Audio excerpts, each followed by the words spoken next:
बहुत स्वागत है आप सबको। सबसे पहले तो आज कारगिल दिवस है, इसलिए कारगिल दिवस के शुभ अवसर पर कारगिल में जो शहीद हुए उन सभी वीर सपूतों को, वीर जवानों को मैं श्रद्धा सुमन अर्पित करता हूं और फिर अपनी बात को आगे मैं बढ़ाता हूं। क्योंकि आप सबको पता है कि झारखंड में इस समय जो सबसे अधिक जो चर्चित विषय है, जो झारखंड के नौजवानों के साथ जुड़ा हुआ है, बेकार बेरोजगार नौजवानों को किस प्रकार से झारखंड की सरकार ठग रही है, लूट रही है, पीट रही है, तो वो चर्चा के मुख्य केंद्र बिंदु में है। मैं उसी विषय को थोड़ी सी आप सबके समक्ष आगे बढ़ाना चाहता हूं, क्योंकि पिछले दिनों 14वीं जो जीपीएससी में जो गड़बड़ी हुई, तो मैं कहता हूं कि ये जो भर्ती परीक्षा होता है कि इस भर्ती परीक्षा में गड़बड़ी होती नहीं है, बल्कि ये जानबूझ करके गड़बड़ी कराया जाता है। और इसलिए गड़बड़ी हो, इसलिए उस वहां पर ऐसे ही टेंटेड लोगों को पदस्थापित किया जाता है जिसकी कोई क्रेडिबिलिटी नहीं रहती है। अभी हम सब ने देखा कि उप परीक्षा नियंत्रक समेत 8 ऐसी शायद लोगों की गिरफ्तारी हुई, जो अखबारों में सब आ रहा है। और जीपीएससी के जो चेयरमैन थे, अध्यक्ष तेल ख्यामते, उन्होंने अपने पद से इस्तीफा दे दिया। सुनने में और देखने में शायद लगता है कि बहुत बड़ा काम किया सरकार, सीआईडी की वहां छापा मर रहा है, सरकार वास्तव में कार्रवाई कर रही है। लेकिन मैं कहूंगा कि वास्तव में सरकार इस पर कार्रवाई नहीं कर रही, बल्कि क्या कहते हैं उसको, लीपापोती कर रहे हैं और मुख्य अभियुक्त को बचाने की वो कोशिश कर रहे हैं। क्योंकि सत्ता में बैठे हुए लोगों को पता है कि जिस दिन ये निष्पक्ष रूप से जांच होगी तो वो जांच कहां तक पहुंचेगी, कहां तक जाएगी, कौन कौन लोग उसके लपेटे में आएंगे। इसलिए इस जांच को वो सीआईडी के द्वारा छापा मरवाना, बाकी कुछ करते हैं। लेकिन वास्तव में उस अपराधियों को, या जो लोगों ने इतना बड़ा क्राइम किया है झारखंड के उन नौजवानों के साथ, उन बच्चों के साथ, जिन लोगों ने अन्याय किया है, उसको न्याय देने के लिए सब काम नहीं हो रहा है, बल्कि अपराधियों को, जिन लोगों ने गड़बड़ में जो संलिप्त है, वैसे माफियाओं को बचाने के लिए ये सारे षड्यंत्र हो रहे हैं। और मैं इसलिए इस बात को यहां कह रहा हूं, खाली आप सबको स्मरण दिलाना चाहता हूं। आप सबको आप पता ही है कि पहले भी मुख्यमंत्री ने जब क्या कहते हैं जेसीसी में जब गड़बड़ी हुआ था, सीजीएल वाला, आप सब लोग थोड़ा उसको स्मरण कर लीजिए। उस समय भी सरकार ने सीआईडी को ही जांच के लिए दिया था, और उसका फलाफल क्या निकला हम सबको पता है, पूरा प्रदेश को पता है। और उस समय किस प्रकार से बच्चों से रटवाया गया था, कहा नेपाल तक में ले जाकर के कितना लेन देन हुआ था। मामला हाई कोर्ट से सुप्रीम कोर्ट तक चला गया, लेकिन जांच तो इनके सीआईडी लोग कर रहे थे। सरकार की ओर से जवाब तो हाई कोर्ट में और सुप्रीम कोर्ट में कौन दे रहे थे? सरकार दे रही थी। और सत्ता के शीर्ष में बैठे हुए लोग अगर गड़बड़ करते हैं तो कभी भी प्रामाणिकता से उस रिपोर्ट को हाई कोर्ट और सुप्रीम कोर्ट में दाखिल लोग नहीं करते। और हाई कोर्ट और सुप्रीम कोर्ट क्या होता है कि वो कानून पर काम करते हैं, कागज देख करके काम करते हैं। तो इसीलिए मैं ये कह रहा हूं कि अभी जो सरकार कर रही है, सीआईडी से जांच करा रही है, वो एक प्रकार से आईवास है। अब सबके जानकारी के लिए, बहुत लोगों को जानकारी है नहीं है, ऐसा नहीं है कि सोशल मीडिया में सब कुछ मामला तैर भी रहा है, देख भी रहे। उस समय भी क्या बोलते हैं, जीएससीसी में फेक चेयरमैन कौन, वो भी त्याग पत्र दिया था उस समय। फिर क्या हुआ, नीरज सिन्हा, याद करा देते आप सब लोगों को, ध्यान में होगा अच्छी तरह से। जैसे इस समय ख्यांते को त्याग पत्र दिलवाया गया है, हमने कहा कि उप परीक्षा नियंत्रक की गिरफ्तारी हुई, उनके समेत और लोगों की गिरफ्तारी हुई, लेकिन नियुक्ति कैसे कैसे लोगों की होती है। एक विशाल कुमार करके मुख्य परीक्षा नियंत्रक को वहां नियुक्त किया गया था। उनके ऊपर धानबाद में एसीबी का केस चल रहा था, जमीन में बड़ी घोटाला किया था, हेराफेरी किया था, और वहीं जेपीएससी के कार्यालय से उनको भी उठा करके एसीबी वालों ने जेल में डाल दिया। कहने का मेरा मतलब यह था, कभी जिस जेपीएससी में जहां इस प्रदेश के बच्चों का या प्रदेश का भविष्य टिका हुआ रहता है, जो कि वहीं से सरकारी जो पदाधिकारी होते हैं वो चयन होकर के आते हैं, अगर वही करप्ट रहेगी, वहीं पर करप्ट प्रैक्टिस होगा, तो फिर कभी भी झारखंड की धरती पर अच्छे अवसर नहीं आ पाएंगे। वहीं पैसे दे करके लोग आएंगे तो कैसे फिर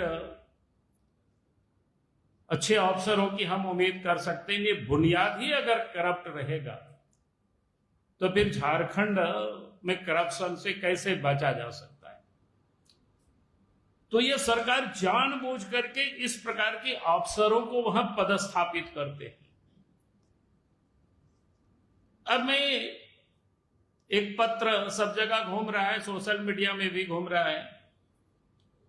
जनवरी में ही एक कर्नाटक के एक के ओर से एक लड़के ने इनको क्या बोलते हैं, एल ख्यांते को पत्र लिखा। भाई किस प्रकार से उमर सीट का हेराफेरी किया गया है, किस प्रकार से परीक्षा में कोई क्या कहते हैं, अभय तिवारी नाम करके जो एक कर्मचारी थे टीडीपीएल के, वो कैसे पैसे वसूल रहे हैं, इसकी निष्पक्ष जांच होनी चाहिए।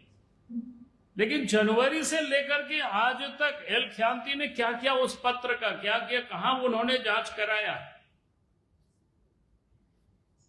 और वो त्याग पत्र दे करके कैसे वो मुक्त हो जाएंगे। राज्य सरकार को, हेमंत सोरेन को, भाई उनके ऊपर एफआईआर होनी चाहिए, और एफआईआर होने के उनको गिरफ्तार होनी चाहिए उनको, क्योंकि उनके पत्र उनको दिया गया, उनको बताया गया कैसे गड़बड़ी हो रही है, लेकिन उन्होंने नहीं किया।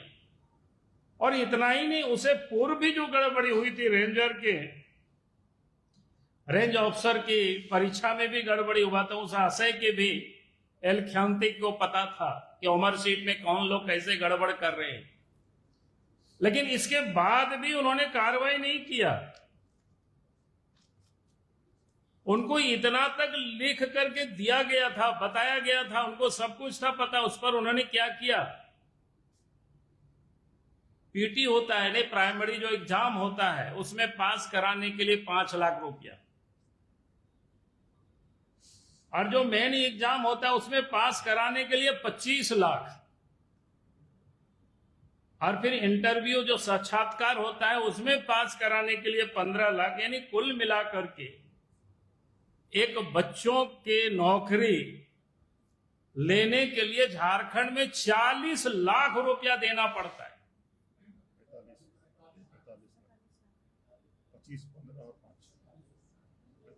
25-15 नहीं, 10 है, साक्षात्कार में 10 है, 15 अधिक बोल दिए, नहीं 10 है। तो कुल मिलाकर के ये 40 लाख रुपया बच्चों को देना पड़ता है, तब झारखंड में अब पदाधिकारी बन पाएंगे।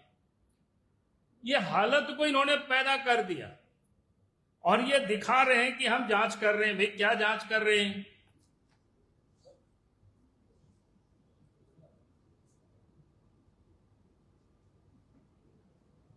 और जेपीसी घोटाला में कुछ बिंदु पर मैं आप सब लोगों के समझ रखना चाहता हूं। अभी भी स्पष्ट नहीं हुआ है कि एफआईआर हुआ है वो किसके बयान पर दर्ज किया गया है एफआईआर, और एफआईआर दर्ज किए जाने के पूर्व किसी किस्म की प्रारंभिक जांच किए जाने की संबंध में भी कोई सूचना नहीं है। अरे कोई भी एफआईआर होता है तो कोई ना कोई कंप्लेनर होता है, या कोई कंप्लेनर नहीं तो कोई तो जांच पड़ताल होता है, लेकिन इसकी अभी तक कोई जानकारी नहीं है। इसे लगता है कि आनन फानन में मैंने क्या बोलते हैं, बिना जांच के ही जानबूझकर एफआईआर, ये कमजोर एफआईआर किया जा रहा है। यानी एफआईआर कमजोर होगा, अनंत फनन में ऐसे ही एफआईआर कर दो ताकि फिर कानूनी क्या कहते हैं उसको लाभ मिल जाए अपराधियों को, सारे लोग बच निकले फिर आराम से। एफआईआर आज तक वो पब्लिक डोमेन में अभी तक नहीं आया है। हमने बहुत कोशिश किया, शायद आप लोगों को अगर आया होगा तो मैं नहीं जानता हूं, आप लोगों ने भी कोई अखबार में नहीं बताया कि एफआईआर क्या हुआ है। ये पब्लिक डोमेन में नहीं है, जबकि ये सारे प्राथमिक जो डॉक्यूमेंट्स होता है पब्लिक को एक्सेस होनी चाहिए, किसी को भी मिल सकता है, ले सकता है, देख सकता है, ताकि वो बता सकता है कि कहां सीआईडी वाले गड़बड़ कर रहे हैं, किसको बचाने के लिए इस प्रकार की एफआईआर कर रहे हैं। लेकिन वो नहीं हुआ है। अभी भी जो एफआईआर हुआ है, ये जो कांड है, ये तो भ्रष्टाचार से जुड़ा हुआ मामला है, लेकिन जानकारी जो मिल रही है भ्रष्टाचार निवारण अधिनियम के तहत ये एफआईआर नहीं हुआ है। जो जानकारी मिल रही है, ये जो साधारण जिसको क्या बोलते हैं बीएनएस यानी भारतीय न्याय संहिता के तहत एफआईआर सिंपल लॉन्च किया गया है। भाई जिसमें इतना बड़ा करप्ट प्रैक्टिस हुआ है, जहां इतनी बड़ी गड़बड़ी है, और एफआईआर ये साधारण करते हैं जैसे ताकि आराम से लोग बच निकले।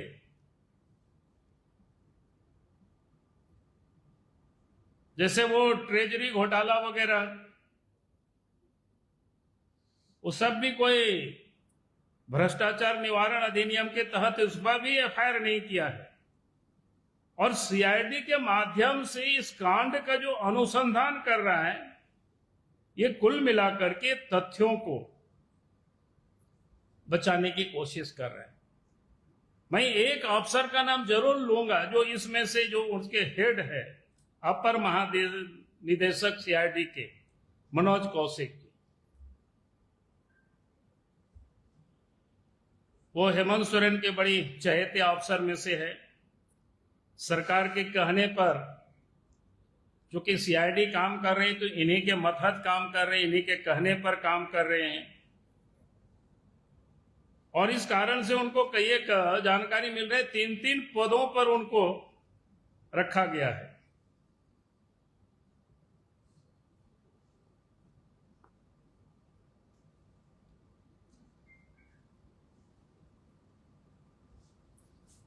और ये जो कोयला है, बालू है, यानी खनिज में जो भी वसूली हो रहा है उसका उगाही का काम यही कर रहा है। हम उनसे ये जरूर कहेंगे कि भाई उनको एक बात का मनोज कौशिक जी को ध्यान रखना चाहिए। हेमंत सोरेन की बड़ी दुलरवा थे, और भी क्या कहते हैं विनय चौबे भी, उनका क्या हश्र हुआ है। फिर अनुराग गुप्ता भी बड़ी दुलरवा उनके थे, और उनके लिए जो चाहते थे वही काम करते थे, उनका भी क्या असर हुआ है सबको पता है। इसलिए हम मनोज कौशिक जी से कहेंगे, भाई अगर आप गड़बड़ करेंगे तो एक दिन आपके साथ भी वही हाल होगी जो उन लोगों के साथ हुआ है। और आप तो कम से कम ये जो सीआईडी आपके पास है, इस झारखंड के बच्चों की भविष्य के साथ खिलवाड़ करना तो बंद करें। और सब जगह ऐसे ही पदाधिकारी को, क्या कहते हैं जेसीसी में भी कोई सुधीर गुप्ता है सचिव, वो भी वैसे करप्ट अफसर है। जितने भी वहां लोग जाते हैं सारे लोग ऐसे ही बताते हैं। तो झारखंड के जहां से हम पदाधिकारी को पैदा करते हैं, कर्मचारियों को पैदा करते हैं, जहां से तैयार होते हैं, सेलेक्ट होते हैं, अगर उसी संस्थान में करप्ट लोग बैठे रहेंगे तो फिर कभी भी झारखंड का भविष्य नहीं सुधर सकता है। और इसीलिए हम सरकार से मांग करते हैं कि आप पूरे मामले को आप सीबीआई से जांच कराइए, क्योंकि राज्य की ये जो सीआईडी उनके सरकार के मतहत काम करते हैं और वे लोग बिल्कुल कठपुतली की तरह रहते हैं। और वर्तमान तो डीजीपी की भी हालत आप सब लोग जानते हैं, पहले भी हम बोल चुके हैं, वो कौन सा, वो भी कभी समीक्षा नहीं करती है सीआईडी का। अब सबने देखा होगा दारों में भी अभी तक चार्जशीट नहीं हुआ है, कभी भी वो कोई समीक्षा नहीं करती उसको लेकर के, क्यों नहीं हुआ अभी तक चार्जशीट। तो इस प्रकार की कच्छ सर्वोच्च क्या कहते हैं पद पर अगर ऐसी करप्ट लोगों को बिठा करके रखेंगे तो फिर झारखंड को भगवान ही बचाएगा। और इसीलिए आज भी मैं हेमंत सोरेन जी से मांग करता हूं कि भाई आप बिना विलंब किए इन सारे मामलों की जांच आप सीबीआई से कराइए, ताकि झारखंड के बच्चों का भविष्य या झारखंड का भविष्य उससे जुड़ा हुआ है, ताकि जांच हो निष्पक्ष तरीके से, और जो भी लोग उसमें इन्वॉल्व होंगे किसी को छोड़ा नहीं जाए। मैं यही निवेदन कर रहा हूं। इन्हीं शब्दों के साथ अपनी बातों को मैं समाप्त कर रहा हूं। बहुत बहुत धन्यवाद।